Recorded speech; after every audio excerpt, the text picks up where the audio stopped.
Good morning all of you. Jyoti public school के online class में आपका फिर से स्वागत है। जैसा कि हमने पिछली क्लास में फाइबर के बारे में पढ़ा था, आज हम उसको थोड़ा आगे डिटेल स्टडी करेंगे। जैसे हमने पिछले क्लास में पढ़ा था कॉटन के बारे में, वूल के बारे में, सिल्क के बारे में हमें आज की क्लास में पढ़ना था, और नायलॉन के बारे में आगे वाली क्लास में पढ़ेंगे। ठीक है, तो अगर हम कॉटन की बात करते हैं तो कॉटन हमें कहाँ से मिल रहा था? प्लांट से मिल रहा था, यानी नेचुरल फाइबर था। वूल भी एक नेचुरल फाइबर है, ये हमें प्लांट से मिलता है, ये हमें एनिमल से मिलता है। अगर मैं वूल और प्लांट्स यानी इन फाइबर्स को कंपेयर करने की बात करूं, तो अगर मैं इनको जलाता हूं कॉटन के फाइबर को, तो जल्दी से और चमकदार यानी आराम से जलेंगे, और इनकी जो स्मेल होगी वो लाइक बर्निंग पेपर की जैसी, यानी अगर हम अखबार को या किसी पेपर को जलाते हैं तो उसकी जैसी इसकी स्मेल आएगी। और इसके बाद में क्या बचता है? फाइन एश बचता है, जिसको अगर हम हाथ में लेते हैं तो वो बिल्कुल पाउडर फॉर्म के अंदर हो जाती है। दूसरे अगर फाइबर की हम बात करते हैं, वूल, वूल हमें एनिमल से मिलता है, वही नेचुरल फाइबर है। वूल अलग अलग प्रकार का होता है, जैसे कैमल हो गया, गोट हो गया, हम और भी अलग अलग प्रकार के ये ले सकते हैं। सिप से मिलता है मोस्टली, तो ये हमें अगर हम इसको जलाते हैं तो ये स्लोली जलता है, बहुत धीरे धीरे जलेगा, और फर्स्ट टाइम में तक कैसा हो जाएगा? ब्राउन हो जाएगा। इसको दोबारा जलाएंगे तो ये ब्लैक के अंदर जम जलेगा। इसके अगर स्मेल की बात करें तो जैसे बाल जलते हैं, यानी बर्निंग हेयर की जैसे इसकी स्मेल होती है, और ये कैसा होता है? लास्ट में बचता कैसा है? शाइनी ब्लैक कलर के दाने दाने से इसके अंदर बचते हैं बीड्स के थे। और अगर हम सिल्क की बात करते हैं, जो हमें सिल्क वॉर्म से मिलता है, यानी रेशम कीट से मिलता है, इसको हम हिंदी में रेशम कहते हैं। और ये क्या होता है? स्लोली स्लोली जलता है, बहुत धीरे जलता है, वही हेयर लाइक स्ट्रक्चर बचती है, और इसके जो बीड्स यानी रेसिड्यू जलने के बाद में लास्ट में कैसा बचता है? सिल्वरी बीड्स के बचता है, जो किस में बदल जाता है? इजीली पाउडर के अंदर बदल जाता है।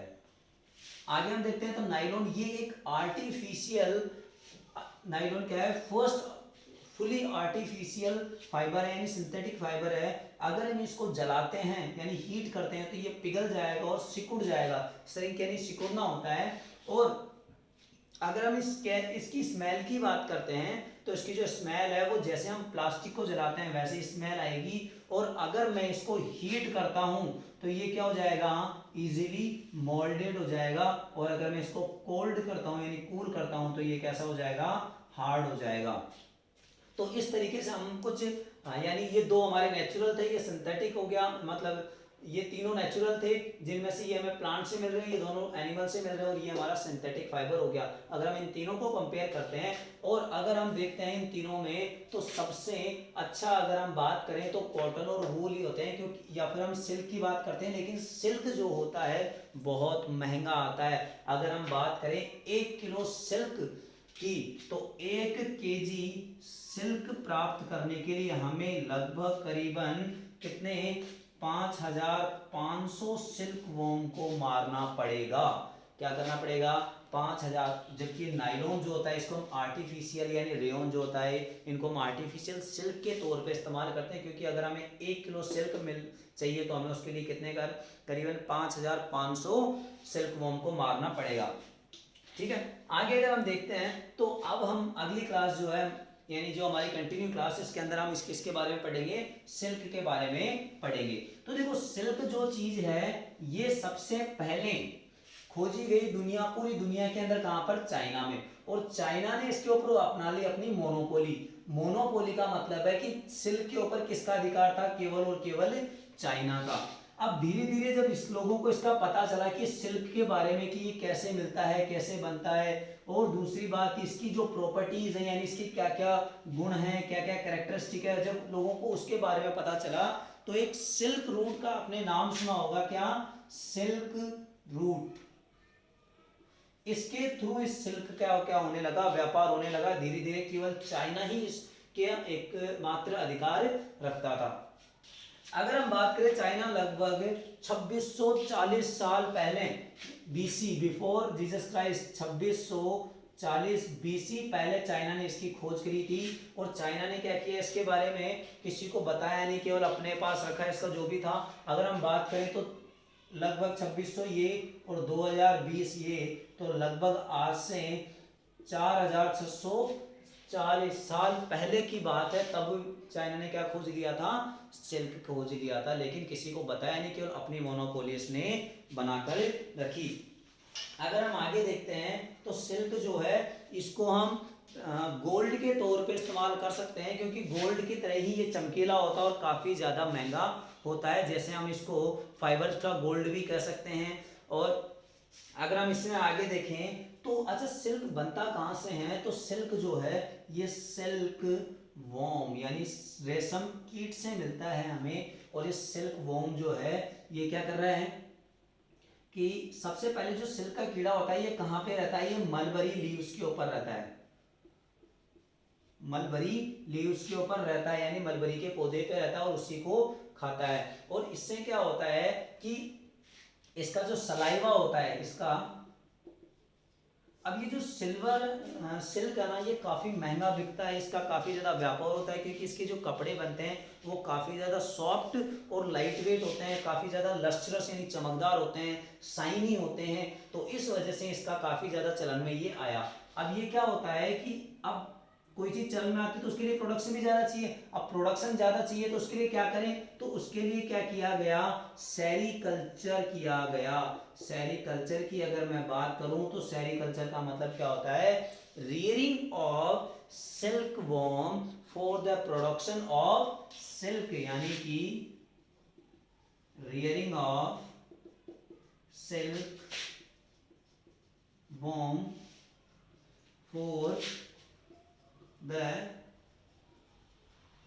प्रोडक्शन ऑफ सिल्क, यानी कि सिल्क प्राप्त करने के लिए हम क्या कर रहे हैं, सिल्क वॉर्म को पाल रहे हैं। और उसी प्रोसेस उसको क्या कहते हैं, सेरीकल्चर कहते हैं। सिल्क जो है वो किससे बनता है, सिल्क वॉर्म के सलाइवा से बनता है।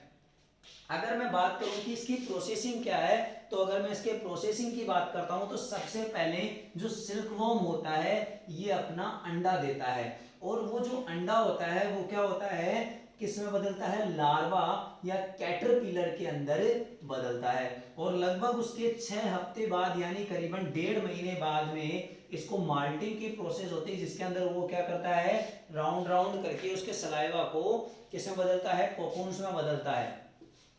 यानी सबसे पहले कौन आता है, एग आया है सिल्क वॉर्म से, और ये जो एग है ये किसमें बदलेगा, लार्वा या फिर कैटरपिलर हम इसको कहते हैं। ये जो कैटरपिलर के अंदर बदला, इसके बाद करीबन 6 हफ्ते बाद यानी 6 वीक्स के बाद माल्टिंग की प्रोसेस जो है उसके द्वारा ये किसमें बदलता है, कोकून्स में बदलता है। ठीक है, डबल ओ आएगा, कोकून्स में बदलता है। कोकून्स का मतलब क्या होता है, एक तरीके से उसका जो सलाइवा है उसको खुद के चारों तरफ वो लपेटने की कोशिश करता रहता है। उसके बाद में करीबन काफी समय बाद इसमें से क्या बनता है, प्यूपा बनता है। और ये जो प्यूपा होता है इसको हम क्या करते हैं, बॉईल करते हैं, किसके अंदर, गर्म पानी के अंदर, बॉईल इन H2O यानी वाटर। और उससे हमें क्या मिलता है, उससे हमें क्या होता है, वो जो सिल्क वॉर्म है वो तो मर जाता है और केवल क्या बचता है, कोकून्स बचता है, जिसके अंदर केवल और केवल क्या है, सिल्क है। और अगर इसकी बात करें तो करीबन हमें अभी अभी बताया था 1 kg सिल्क प्राप्त करने के लिए हमें 500 सिल्क वॉर्म को मारना पड़ेगा। तो ये काफ़ी ज़्यादा हैजार्डियस कंडीशन है। दूसरी बात अगर हम बात करें इसकी, तो ये जो है लगभग इसमें एक और अलग प्रकार का सिल्क आता है जिसको अपन मूगा कहते हैं, MUGA। ये क्या होता है, फाइनेस्ट टाइप का सिल्क होता है। और इसको जनरली ये क्या होता है, ब्रह्मपुत्र वैली के अंदर, ब्रह्मपुत्र वैली में यानी कि ब्रह्मपुत्र घाटी जो है यानी कि असम या फिर हम बात करें म्यांमार के जो रीजन है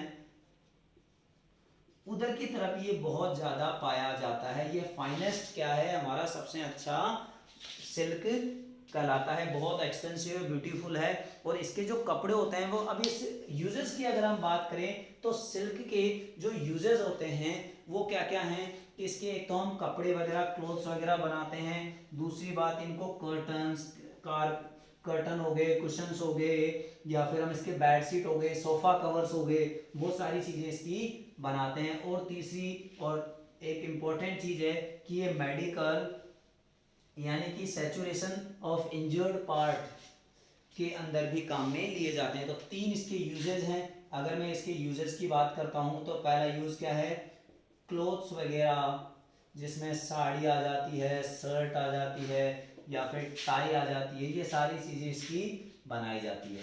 दूसरी चीज़ की मैं बात करूँ तो कर्टन्स हो गए, सोफा कवर्स हो गए। तीसरी अगर मैं बात करूं तो इसके अंदर क्या किया जाता है कि सैचुरेशन ऑफ इंजर्ड पार्ट के अंदर भी इसका इस्तेमाल किया जाता है। अब चलो ये तो हमारे यूजफुल चीज़ें हो गई, लेकिन इसके नुकसान क्या क्या हैं अगर हम बात करें तो, क्योंकि इसको क्या होता है गर्म पानी में डाला जाता है तो यहाँ पर जो, और इसके अंदर कंटिन्यूसली क्या होती है कि स्मेलिंग वगैरह होती रहती है, जिसकी वजह से जो ऐसे वर्कर जिनको अस्थमा की या ब्रोंकाइटिस की प्रॉब्लम होती है उनके लिए बहुत ज़्यादा खतरनाक हैजार्डियस है ये। दूसरी बात, इनके वर्कर्स होते हैं उनके हाथ काफ़ी ज़्यादा, क्योंकि काफ़ी टाइम तक केमिकल्स के अंदर रहते हैं तो वो भी ख़राब होने लग जाते हैं। तो इस तरीके से हमारे लिए नुकसानदायक भी है। इसके बाद में हमारे पास आता है कि आर्टिफिशियल यानी कि सिंथेटिक फाइबर। और अगर सिंथेटिक फाइबर की मैं बात करूं तो हमें केवल जनरल सी 2 के बारे में स्टडी करनी है, जिनमें पहला तो था, अभी मैंने बताया था, कौन, नाइलॉन। नाइलॉन जो है ये 2 वर्ड से मिलके बना है, एक है न्यू यॉर्क और दूसरा है लंदन। इस दोनों से मिलके क्या बना है, हमारा नाइलॉन बना है। यहाँ दोनों के साइंटिस्ट ने मिलकर नाइलॉन बनाया था। ये फर्स्ट सिंथेटिक फाइबर कहलाता है। और इस क्या होता है, ये काफ़ी ज़्यादा सॉफ्ट होता है, इसके टायर्स वगैरह बनाने के काम में ये लिया जाता है। दूसरा जो है वो हमारे पास है रेयन। और अभी अभी बताया था रेयन कहाँ से बनता है, सेलुलोज से। सेलुलोज कहाँ से मिलता है इसको, कॉटन से, यानी ये कैसा हुआ, सेमी सिंथेटिक मटेरियल होता है। इसको हम आर्टिफिशियल सिल्क भी कहते हैं, आर्टिफिशियल सिल्क भी कहते हैं। और ये फुली सिंथेटिक है, ये सेमी सिंथेटिक है, क्योंकि इसके अंदर क्या काम में ले रहे हैं हम, कॉटन ले रहे हैं, और कॉटन हमें कहाँ से मिलता है, नेचर से मिलता है।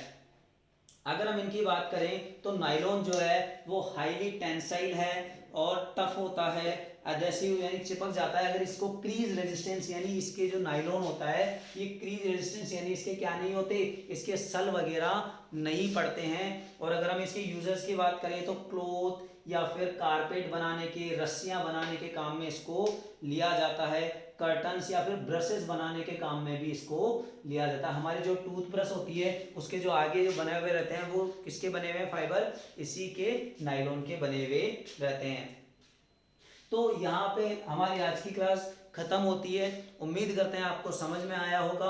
अगर कोई चीज़ समझ में नहीं आए तो उसको दोबारा से रिपीट कर लीजिए, और अगर फिर भी कोई चीज़ समझ में नहीं आती है तो आप हमें कमेंट बॉक्स के थ्रू या फिर ग्रुप के अंदर उसके क्वेश्चन भेज दीजिएगा, हम उनको डिस्कस करेंगे। आज की क्लास में इतना ही। अगली जो क्लास होगी उसके अंदर हम इसके प्रॉब्लम्स डिस्कस करेंगे। तो धन्यवाद। वीडियो को लाइक करें, शेयर करें और सब्सक्राइब करें। धन्यवाद।